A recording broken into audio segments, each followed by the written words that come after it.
Now, children, next topic which is very important is soil degradation. Soil degradation जो होता है basically it means when the fertility of the soil declines. जैसा आप यहाँ पे देख सकते हो लिखा हुआ है it is the decline in the soil fertility. जब सॉइल की फर्टिलिटी डिक्लाइन हो जाती है तो उसे हम डिग्रेडेड सॉइल कहते हैं कि मतलब उर्वरक शक्ति कम हो चुकी है। फर्टिलिटी मतलब क्या होता है कि जो भी सॉइल में न्यूट्रिशनल वैल्यूज़ होती हैं या जो उसका न्यूट्रिशनल स्टेटस होता है जब वो कम होना शुरू हो जाता है और जो सॉइल की जो डेप्थ होती है वो कम हो जाती है, तो इस प्रोसेस को हम सॉइल डिग्रेडेशन कहते हैं।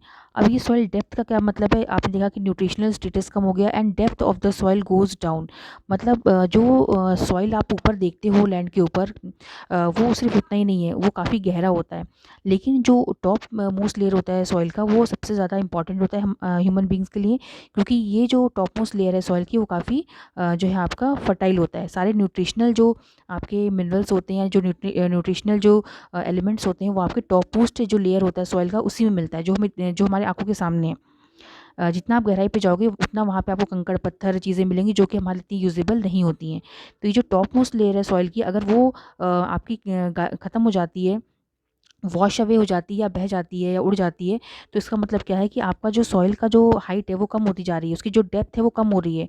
तो विच इज़ वेरी डेंजरस, और ये होता है इरोजन की वजह से एंड जो सॉइल का जब मिसयूज़ होता है। तो बेसिकली सॉइल डिग्रेडेशन का मतलब क्या है कि जब सॉइल की फर्टिलिटी कम होती है और जो सॉइल की जो डेप्थ है वो कम होना शुरू हो जाती है, तो इसको हम कहते हैं soil degradation. Now, soil degradation is the main factor leading to the depleting soil resource base in India. And Bharat में जो है अगर एंड सॉइल रिसोर्स आप जानते हो किसी भी कंट्री के लिए काफ़ी इंपॉर्टेंट रिसोर्स है, क्योंकि हम खेती बाड़ी उसी पे करते हैं। हमारा जो एग्रीकल्चर प्रोडक्शन है वो हमारा मैक्सिमम काफ़ी हद तक जो है सॉइल पर ही निर्भर करता है। तो अगर सॉइल डिग्रेड होना इसी तरह से होता रहेगा तो हमारे लिए काफ़ी प्रॉब्लमेटिक सिचुएशन आ सकती है। नाउ लेकिन जो ये सॉइल डिग्रेडेशन है वो हर जगह वेरी करती है, कहीं पे सॉइल डिग्रेडेशन ज़्यादा होता है और कहीं पर कम होता है। अगर हिली एरिया है, माउंटेनियस एरियाज़ हैं, तो वहाँ पे ज़्यादा आपका सॉइल इरोजन होगा, जैसे क्योंकि वहाँ की टोपोग्राफी अलग होती है। प्लेन एरियाज़ में कम होता है। Then wind velocity and amount of rainfall पे भी डिपेंड करता है। जैसे आपके डेजर्टिक एरियाज़ होते हैं वहाँ पे बहुत तेज़ हवा चलती है, तो वहाँ पे सॉइल डिग्रेडेशन ज़्यादा होता है। और वो एरियाज़ जहाँ पे बहुत ज़्यादा बारिश होती है तो वहाँ पर भी आपका सॉइल इरोजन ज़्यादा होता है। प्लस अगर रेनफॉल भी हो रही है लेकिन और साथ ही साथ वहाँ पे अगर वेजिटेशन नहीं है, वहाँ पे जंगल नहीं है, पेड़ पौधे नहीं है, तब तो ये जो अमाउंट ऑफ जो सॉइल डिग्रेडेशन होता है, सॉइल इरोजन होता है, वो और ज़्यादा इंक्रीज़ हो जाता है। तो बेसिकली सॉइल डिग्रेडेशन क्या होता है, सॉइल फर्टिलिटी का डिक्लाइन होना और सॉइल जो होती है उसकी ऊपरी परत का गायब होना बिकॉज ऑफ डिफरेंट फैक्टर्स, चाहे वो विंड की वेलोसिटी हो चाहे अमाउंट ऑफ रेनफॉल हो। अब जब भी हम सॉइल इरोजन डिग्रेडेशन की बात करते हैं तो उसके साथ एक बहुत इंपॉर्टेंट टर्म आता है, वो है आपका सॉइल इरोजन। अब ये सॉइल इरोजन क्या होता है, जैसे मैंने भी आपको बताया कि जो top most layer of the soil है that is very important for us because उसी में सारे न्यूट्रिशन होते हैं। तो जब ये टॉप मोस्ट लेयर जो है वो वॉश अवे हो जाती है, वो जो है आपकी ख़त्म हो जाती है, डिस्ट्रॉय हो जाती है because of different reasons. So this process is known as soil erosion. The wearing away of the top most layer of the soil is known as soil erosion. तो जब टॉप मोस्ट लेयर सॉइल की गायब हो जाती है तो उसको हम सॉइल इरोजन के नाम से जानते हैं। नाउ आपको पता है कि ये जो सॉइल इरोजन है ये कॉन्टिन्यूस प्रोसेस है। एक तरफ जो है सॉइल फॉर्मेशन होता है और दूसरी तरफ से सॉइल इरोजन होता है, तो ये दोनों ही प्रोसेस साथ साथ चलते रहते हैं, क्योंकि आपका एक तरफ सॉइल फॉर्मेशन हो रहा है बट आप हवा को बहने से और पानी को जो है फ्लो होने से रोक नहीं सकते। तो दोनों ही चीज़ें साथ साथ काम करती हैं, बट ये दोनों चीज़ें बैलेंस में रहती हैं। एक तरफ सॉइल फॉर्मेशन होता रहता है और दूसरी तरफ जो है आपका इरोजन भी होता रहेगा। लेकिन जब ये बैलेंस बिगड़ जाता है तब जो है आपका सॉइल इरोजन जो है बहुत ज़्यादा जो है उसका एप्टीट्यूड बढ़ जाता है और तब जाके इन्वायरमेंटल डिग्रेडेशन या सॉइल डिग्रेडेशन स्टार्ट हो जाता है।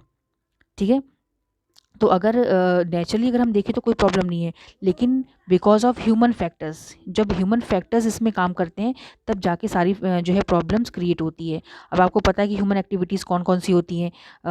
ह्यूमन पॉपुलेशन जब से इंक्रीज़ हुई है तब से हमें और ज़्यादा से ज़्यादा जो है लैंड की डिमांड इंक्रीज़ हो चुकी है, जिसकी वजह से हमने जंगलों को काट दिया है, नेचुरल वेजिटेशन को हमने कट कर दिया है ताकि हम घर बना सकें, ह्यूमन सेटलमेंट क्रिएट कर सकें, हम कल्टिवेशन कर सकें ग्रेजिंग एनिमल्स के लिए, और अपनी और ज़रूरतों को पूरा करने के लिए हमने जंगलों को काट दिया, वेजिटेशन को कम कर दिया है। अब जब वेजिटेशन कम हो चुका है तो आपको पता है कि जो पेड़ पौधे होते हैं वो सॉइल को होल्ड करके रखते हैं अपनी रूट से। तो जब अगर पेड़ पौधे नहीं रहते हैं तो जब भी बारिश होती है या हवा चलती है तो ये मिट्टी जो है टॉप लेयर उड़ के कहीं और चली जाती है। So wind and water are powerful agents of soil erosion because of their ability to remove soil and transport it। तो विंड एंड वाटर जो होते हैं वो सबसे पावरफुल एजेंट होते हैं जिनकी वजह से सॉइल इरोजन होता है, क्योंकि ये मिट्टी को उड़ाकर या बहाकर कहीं और ट्रांसपोर्ट कर देते हैं। अब विंड इरोजन जो होता है वो सबसे अधिक कहाँ होता है? Arid and semi arid regions में, क्योंकि ये सूखाग्रस्त एरियाज होते हैं। यहाँ पे जो है आपके पेड़ पौधे बहुत कम होते हैं, इसलिए यहाँ पे इरोजन ज़्यादा होता है। या फिर वो रीजन्स जहाँ पे हैवी रेनफॉल होता है और स्टीप स्लोप होता है। स्टीप मतलब जैसे पहाड़ी क्षेत्र होते हैं जहाँ पे ढलान ज़्यादा होती है, क्योंकि थोड़ी सी भी अगर बारिश हुई तो ढलान होने की वजह से मिट्टी बहुत तेज़ी से बहकर वहाँ से चली जाती है। नाउ जो सॉइल इरोजन होता है वो डिफरेंट इंडिया के डिफरेंट पार्ट्स में अलग अलग तरीके का है, कहीं ज़्यादा है कहीं कम है। अब इरोजन जो होते हैं वो दो तरह के होते हैं, एक है शीट इरोजन, एक है आपका गली इरोजन।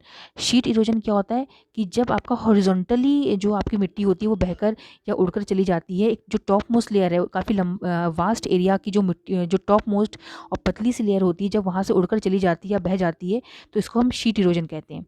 और ज़्यादातर हम इसको नोटिस भी नहीं करते हैं कि बारिश हुई और एक पतली सी लेयर वहाँ से बहकर चली गई, लेकिन हमने उसे नोटिस नहीं किया। लेकिन ये काफ़ी डिज़ास्ट्रस होता है, क्योंकि धीरे धीरे अगर ऐसी लेयर चली गई तो फिर जो फर्टाइल लेयर है वो चली जाएगी और फिर हमारे लिए काफ़ी प्रॉब्लम क्रिएट हो सकती है। एक होता है आपका गली इरोजन। गली इरोजन क्या होता है? शीट इरोजन हॉरिजॉन्टली होता है, गली इरोजन आपका वर्टिकली होता है। आप इस डायग्राम में भी देख सकते हो, आप देखिए यहाँ पे वर्टिकली कटिंग हुई है, डाउनवर्ड कटिंग हुई है, तो इसको हम क्या कहते हैं?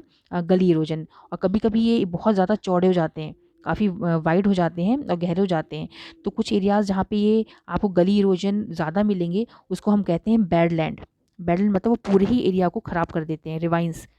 ठीक है, जब ये गलीज जो होती हैं जब बहुत और बड़े हो जाते हैं तो उसको हम रिवाइंस कहते हैं, और ये पूरे ही एरिया को बिल्कुल आपको जगह जगह मिट्टी कटी हुई नजर आएगी तो उसको हम बैडलैंड कहते हैं। जैसे आपका चंबल घाटी, भारत में जो चंबल नदी है उसके आसपास का पूरा एरिया इसी तरह से कटा हुआ है, तो इसको हम चंबल की घाटी कहते हैं और बैडलैंड टोपोग्राफी इसको कहा जाता है। Now soil erosion is a serious problem for Indian agriculture, और उसका निगेटिव इम्पैक्ट हम हर जगह देख सकते हैं। डिफॉरेस्टेशन, अब देखो डिफॉरेस्टेशन इसका सबसे बड़ा रीज़न है। ठीक है, ऑलरेडी मैं आपको एक्सप्लेन कर चुकी हूँ, क्योंकि जो प्लांट्स होते हैं वो अपने रूट से इनको लॉक करके रखते हैं सॉइल को, लेकिन जैसे ही हम जंगलों को काट देते हैं, पेड़ों को काट देते हैं, तो इससे क्या होता है ये पूरा का पूरा बहकर चला जाता है, और डिफॉरेस्टेशन की वजह से जो है आपका सॉइल इरोजन का जो एक वो है एक्टिविटी है वो काफ़ी ज़्यादा इंक्रीज़ हो चुकी है। Now, a fairly large area of arable land in the irrigated zones of India is becoming saline because of over irrigation। यहाँ पे कहा जा रहा है कि अब और भी कुछ फैक्टर्स है जिनकी वजह से जो है हमारा सॉइल डिग्रेडेशन हो रहा है, लाइक फॉल्टी एग्रीकल्चरल प्रैक्टिसेस। जब से हमारे देश में हरित क्रांति हुई है उसकी वजह से फ़ायदे तो हुए हमें, लेकिन बहुत ज़्यादा नुकसान भी हुए हैं, क्योंकि उस समय हमने क्या किया, प्रोडक्शन को इंक्रीज़ करने के लिए जो है हमने गलत तरीके से कृषि की, बहुत ज़्यादा अमाउंट में केमिकल फर्टिलाइजर्स को यूज़ किया है, हमने बहुत ज़्यादा अमाउंट में पेस्टिसाइड को यूज़ किया है, कीटनाशकों को, और बिना सोचे समझे हमने इरिगेशन का इस्तेमाल किया, मतलब जितना पानी का रिक्वायरमेंट नहीं है उससे ज़्यादा हमने पानी जो है खेतों में इस्तेमाल किया, जिसके कारण से हमारी जो सॉइल है वो एल्कलाइन एंड सलाइन हो गई है, मतलब हमारी पानी में जो खेतों में नमक आ चुका है, मिट्टी में नमक ज़्यादा इंक्रीज़ हो चुका है, क्योंकि हमने पानी भी ज़्यादा इस्तेमाल कर लिया, प्लस उसमें हमने केमिकल फर्टिलाइजर्स भी यूज़ कर लिए, जिसकी वजह से हमारी जो मिट्टी का जो पीएच लेवल है सॉइल का वो चेंज हो गया, और हमारी जो सॉइल है वो बिल्कुल आपकी इनफर्टाइल होती जा रही है। तो ये जो है बहुत बड़ी एक प्रॉब्लम है, जिसका रीज़न है हमारा ग्रीन रेवोल्यूशन या फिर जो हमारी फॉल्टी एग्रीकल्चरल प्रैक्टिसेस हैं। तो ये जो भी चीज़ें हैं, फैक्टर्स हैं जिनकी वजह से सॉइल डिग्रेडेशन हो रहा है, जिसमें आपने पहले पढ़ा कि जो आपकी ह्यूमन एक्टिविटीज़ हैं, चाहे वो डिफॉरेस्टेशन हो, चाहे वो एग्रीकल्चर के लिए जंगलों को काटना हो, चाहे हम इंडस्ट्रीज़ के लिए जंगलों को काट रहे हैं, और उसके बाद फिर हम अंधाधुंध हम जो है क्या बोलते हैं, एग्रीकल्चर की जो हमारी प्रैक्टिसेस होती हैं, जो हम सही तरीके से एग्रीकल्चर नहीं करते हैं, तो ये जो सारे फैक्टर्स हैं, इलॉजिकल इरिगेशन सिस्टम, हद से ज़्यादा पानी खेतों में इस्तेमाल करना, इरिगेशन को प्रॉपर तरीके से इस्तेमाल ना करना, केमिकल फर्टिलाइजर्स का यूज़ करना, पेस्टिसाइड का यूज़ करना, तो ये सारे ही फैक्टर्स की वजह से जो है हमारी सॉइल डिग्रेड हो रही है, एंड जो है मिट्टी की जो फर्टिलिटी होती है वो कम होती चली जा रही है। तो आप ये सारे ही पॉइंट्स बहुत अच्छे से इसको पॉइंट वाइज बनाएंगे, एग्जामिनेशन पॉइंट ऑफ व्यू से काफ़ी इंपॉर्टेंट क्वेश्चन है ये।